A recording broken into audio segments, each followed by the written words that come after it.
Hay autos que son el sueño de cualquier aficionado y hay autos que son el sueño de los hombres más peligrosos del planeta. En este video vamos a abrir los garajes secretos de los capos más temidos de América Latina, los hombres que movieron miles de millones de dólares en las sombras y que gastaron fortunas en colecciones de autos que el mundo apenas está conociendo. Desde un Cadillac de los años 30, que supuestamente le perteneció a Al Capone y terminó en manos de Pablo Escobar, hasta un Mercedes-Benz SLS AMG con puertas de alas de gaviota que el gobierno de México le confiscó al Chapo junto a otros 42 vehículos. Esto es el garaje del jefe, y si quieres saber qué manejaban los hombres más buscados de la historia de la TAM, suscríbete ahora y quédate hasta el final, porque lo que viene te va a quitar el aliento. Para entender por qué los narcos acumularon tanto hierro, hay que entender cómo funcionaba su mundo. El automóvil no era solo un medio de transporte, era un escudo, era un símbolo de poder, era una advertencia. En los barrios de Medellín, cuando Pablo Escobar pasaba en una de sus trocas blindadas, la gente sabía que era él sin necesidad de verle la cara. En las calles de Culiacán, cuando los escoltas del Chapo aparecían en una flotilla de Jeep Grand Cherokee blindados, todos se hacían a un lado. El carro era el uniforme del poder, y los capos lo entendieron mejor que nadie. Empecemos por el rey de reyes, Pablo Emilio Escobar Gaviria, el patrón, el zar de la cocaína. En la cima de su poder, a principios de los años 90, Pablo Escobar tenía una fortuna estimada en $25,000 millones, y parte de esa fortuna la invirtió en una colección de autos que los expertos valuaron en más de 240 millones de euros. Una colección que cubría todos los extremos del espectro automotriz, desde un modesto Renault 4 ensamblado en Envigado, hasta limusinas de $500,000. Eso era Escobar. Contradictorio, excesivo, imposible de entender con la lógica de la gente normal. El Renault 4 merece su propio capítulo. Fue el primer auto de Escobar, el que usaba en los años 70 para contrabandear pasta de coca desde Ecuador hasta Colombia, escondida en partes del motor. El Renault lo acompañó tanto que en 1979, cuando ya consolidaba su imperio, lo inscribió en la Copa Renault 4 en el Autódromo Ricardo Mejía de Bogotá y compitió contra conductores amateur. El capo del cartel de Medellín, corriendo carreras de fin de semana. Ese auto oxidado que quedó expuesto en la Hacienda Nápoles hasta que se lo tragó la humedad es quizás el objeto más honesto en toda la historia del narcotráfico colombiano. El primer peso sucio que se convirtió en gasolina. Luego vino el dinero de verdad y con él llegaron los carros de verdad. En la Hacienda Nápoles, aquellas 492 hectáreas en Antioquia, que albergaban un zoológico privado con hipopótamos, jirafas y rinocerontes, Escobar construyó el garaje de sus sueños, el Porsche 356, fabricado entre 1948 y 1965. Era, según su propio hijo Juan Pablo, el favorito del patrón. Le costó una fortuna conseguirlo, y cuando por fin lo tuvo, se quejó de que era demasiado lento. Eso era Escobar, capaz de obsesionarse con un auto por años y decepcionarse en cuanto lo tenía. Ese mismo Porsche quedó convertido en chatarra oxidada en la hacienda después de la carrobomba de 1988. Hoy los turistas lo fotografían como si fuera una escultura de arte moderno. El Mercedes-Benz 300 SL Roadster de 1957 era otra joya de la colección. El primer carro en el mundo con inyección directa de gasolina, 624 centímetros de longitud, un V8 de 6,3 litros y 250 caballos de fuerza. Escobar lo usaba en Medellín cuando quería moverse sin llamar demasiado la atención, que era una ironía perfecta, porque un 300 SL en las calles de cualquier ciudad llama la atención de todos. El Mercedes-Benz 600 Pullman era el polo opuesto, 6 metros de limusina alemana que usaban presidentes, reyes y dictadores. Hugh Hefner tenía uno, John Lennon tenía uno, el mariscal Tito tenía uno, y Pablo Escobar también. Pero el auto que más decía sobre la psicología de Escobar era el Cadillac de los años 30. un sedán americano clásico que, según él mismo, le había comprado al mismísimo Al Capone. Nadie pudo verificarlo completamente, pero el propio Escobar le hizo disparar más de 150 balazos con metralletas para recrear la apariencia de un carro de película de gángsters, un capo colombiano recreando la estética de un mafioso de Chicago de los años 20. La historia dentro de la historia. Ese Cadillac estaba parado en la entrada de la hacienda como un monumento a su propia mitología personal. La colección incluía también un Rolls-Royce Phantom 1, fabricado entre 1925 y 1931, uno de los autos más exclusivos que existieron en su época. Un DeSoto de 1946, un sedán americano de posguerra que usaba para moverse de incógnito cuando necesitaba discreción. Un Ford de 1936 que Escobar puso en el camino de la autopista hacia la hacienda y al que le hizo hacer más de 150 agujeros de bala con obreros armados, solo para recrear la estética de la película Bonnie and Clyde. Un Toyota Land Cruiser para los caminos difíciles de la montaña antioqueña y una Harley Davidson dorada que hoy está exhibida en el Museo de la Policía de Bogotá como trofeo de guerra. Todo terminó de la peor manera posible. En enero de 1988, una carrobomba destruyó el edificio Mónaco en Medellín, donde Escobar tenía guardados varios de sus autos más valiosos. Después los Pepes, el grupo paramilitar que se organizó para cazarlo, quemó las bodegas de Medellín donde guardaba el resto. Limusinas Rolls-Royce, deportivos Mercedes-Benz, todo convertido en ceniza. La colección, valuada en 240 millones de euros, terminó en 1993, junto con su dueño.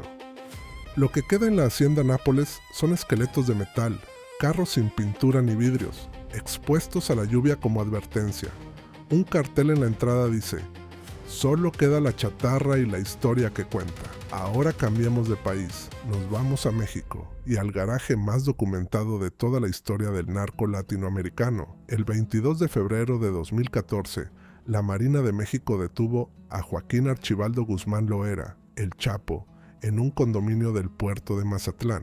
En los días siguientes, la Procuraduría General de la República publicó algo que nadie esperaba: la lista completa de los 43 vehículos que le fueron decomisados en Culiacán y zonas aledañas. 43 vehículos, 19 de ellos blindados, con un valor total de más de 21 millones de pesos mexicanos, equivalentes a 1,6 millones de dólares. Era la primera vez en la historia que el gobierno de un país publicaba el inventario completo del garaje de un capo, y la lista era una ventana directa a la mente de Guzmán Loera. El auto más caro de la colección era el Mercedes-Benz SLS AMG, puertas de alas de gaviota, igual que el 300 SL que Escobar tenía en Medellín, motor V8 de 6,2 litros, 563 caballos de fuerza, 0 a 100 km por hora en 3,8 segundos. Precio de mercado: $222,000. El Chapo tenía uno. Al lado estaba el Mercedes-Benz McLaren SLR Rentec, una versión modificada del ya de por sí exclusivo McLaren SLR, con un valor de $305,692. Este era el carro más caro del garaje. También aparecían en la lista el Mercedes-Benz C63 AMG, el Mercedes-Benz G63 AMG y el Mercedes-Benz C280, 5 Mercedes en total y 4 de ellos blindados. Pero el Chapo no era hombre de un solo tipo de carro. La lista también incluía el Nissan GT-R, el superauto japonés con 600 caballos de fuerza, motor V6 de 3,8 litros con doble turbo, capaz de hacer 0 a 100 en 2,7 segundos. Valor estimado: $115,000. El Nissan del Chapo fue subastado en $91,000 cuando el gobierno remató todos sus bienes en 2017. Alguien en México, cuyo nombre nunca fue revelado por razones de seguridad, maneja hoy ese GTR. Luego venía el arsenal de tracción cuádruple, 11 Jeep en distintas versiones. Jeep Grand Cherokee en múltiples años, Jeep Rubicon, Jeep Wrangler Sahara, Jeep Commander, Jeep Liberty, la mayoría blindados. 4 Dodge Ram en versiones 1500, 2500 y 3500, varios con blindaje de nivel 3. Y el detalle que nadie esperaba en la lista, un Dodge Charger clonado como patrulla de la Policía Municipal de Culiacán, el mismo carro que usaba la policía para perseguir narcotraficantes. El Chapo lo tenía pintado exactamente igual, con las mismas gráficas y los mismos colores, para moverse sin ser detenido, para ser el depredador disfrazado de presa. El resto de la lista completaba el panorama: Chevrolet Silverado, Chevrolet Captiva blindado, Chevrolet Cheyenne blindado, Chevrolet Malibu, Ford F-150, Ford Lobo Lariat blindado, Lincoln Sedan, Mazda CX-5, Nissan Frontier, Toyota RAV4 Sport, Toyota RAV4 XLE, Volkswagen Eurovan, Volkswagen Jetta blindado y una moto, Ducati Hypermotard 1100, valorada en 250,000 pesos. El Chapo tenía una Ducati italiana de 110 caballos de fuerza en su garaje, entre las camionetas blindadas. La colección completa fue rematada en 2017 por 315 millones de pesos. Los compradores nunca fueron identificados. Aquí está el detalle que a nadie le cuentan. El hijo del Chapo, Iván Archibaldo Guzmán, presumía esos carros en Twitter antes de la detención de su padre. Publicaba fotos del Mercedes SLS AMG, del GTR, de los Jeep blindados. Era la versión 2014 de Al Capone saliéndose a pasear en el Cadillac. El narco exhibiéndose, y nadie lo detenía. Cambiemos de escenario. Nos alejamos de los garajes llenos de hierro y nos subimos a los cielos. Amado Carrillo Fuentes, el Señor de los Cielos, apodado así porque transportaba cocaína en una flota de aviones Boeing 727 modificados. En su momento más poderoso, a mediados de los años 90, Carrillo Fuentes era más rico que el propio Escobar. Su fortuna se estimaba en 25,000 millones de dólares. Sus carros de tierra eran flotas de Mercedes-Benz y BMW, blindados, los mismos que escoltaban sus movimientos entre Ciudad de México, Culiacán y Juárez. Los carros de Carrillo Fuentes nunca fueron tan famosos como los de Escobar o el Chapo, porque el Señor de los Cielos era el más discreto de todos los capos. Nunca apareció en una lista de Forbes, nunca posó para fotos. Sus carros eran herramientas, no trofeos. Murió en julio de 1997, supuestamente durante una cirugía plástica para cambiar su apariencia. Sus 25,000 millones de dólares nunca fueron encontrados, y sus carros desaparecieron con él. Miguel Ángel Félix Gallardo, el jefe de jefes, el hombre que creó el narco moderno de México, y que fue el mentor de todos los que vinieron después, Chapo, Amado, los Arellano Félix, también viajaba en autos de lujo por las mejores colonias de Guadalajara. Mercedes-Benz y BMW de la época eran los favoritos. Félix Gallardo era tan poderoso en los años 80 que se movía sin esconderse. Se reunía con gobernadores, con militares, con políticos. El lujo de su flotilla era parte del disfraz. En 1989 fue detenido y condenado a 40 años de prisión. Hoy tiene más de 78 años. Está casi ciego y sordo en una prisión de seguridad media en Jalisco. Sus carros, como su libertad, son historia. Pero si hay un garaje que define la brutalidad del narco moderno, es el del Cártel Jalisco Nueva Generación. El CJNG de Nemesio Oseguera Cervantes, el Mencho, ha sido documentado en video trasladando vehículos que ya no son carros, sino armamento sobre ruedas.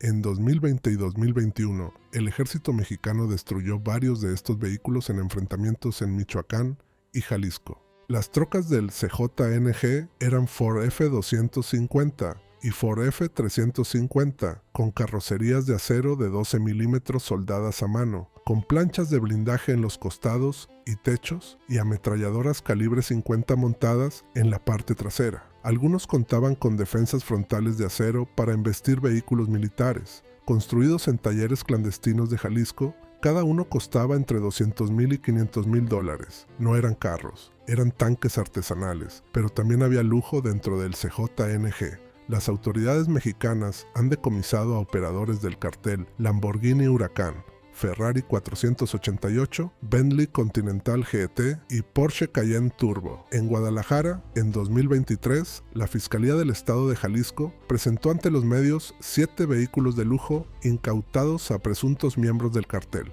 entre ellos un Porsche Panamera blanco, un BMW U-Serie 7 blindado y 2 Mercedes-Benz Clase S con matrícula falsa. El narco moderno ya no colecciona clásicos americanos. Colecciona el catálogo completo de los mejores fabricantes europeos. ¿Qué dice todo esto sobre quiénes fueron estos hombres? Dice que el carro era el espejo de su ego. Escobar quería ser Al Capone, y por eso compró un Cadillac viejo y le metió 150 balazos para que pareciera de película. El Chapo quería invisibilidad y operatividad, y por eso tenía 43 vehículos, donde 19 estaban blindados, y uno era una patrulla clonada. Amado Carrillo quería discreción, y por eso sus carros nunca aparecieron en ninguna lista, y el CJNG quiere terror, y por eso construye tanques con motores de pickup americana. Los garajes del narco son los museos más honestos del poder criminal en América Latina.